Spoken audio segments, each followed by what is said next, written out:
वालेकुम वीवर्स। आज मैं आया हूँ अपने मामू की छत पर और ये आप लोग देख सकते हैं माशाल्लाह से कितने सारे कबूतर हैं ये।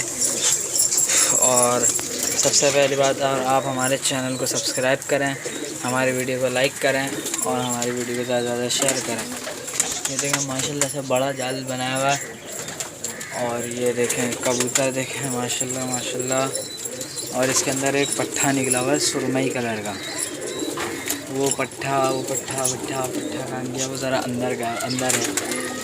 मैं भी आपको दिखाता हूँ कहाँ है। अरे सुरमई वाला पट्ठा पता नहीं कहाँ चले गया, अंदर वो कोने में है। अभी थोड़ी देर में मैं आपको दिखाता हूँ,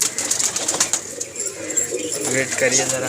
बस ये देखिए आ गया है पट्ठा माशाल्लाह, इतना खूबसूरत है। चले अब मैं बाहर निकल रहा हूँ, ये कबूतर तो ज़्यादा ही फैल गए, डर रहे हैं। ये देखिए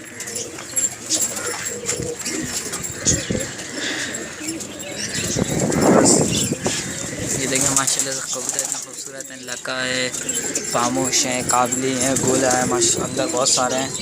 मैं भी अंदर नहीं घुसा और अभी अंदर काफ़ी अंदर नहीं घुसा, अंदर घुसता तो आपको और दिखाता हूँ।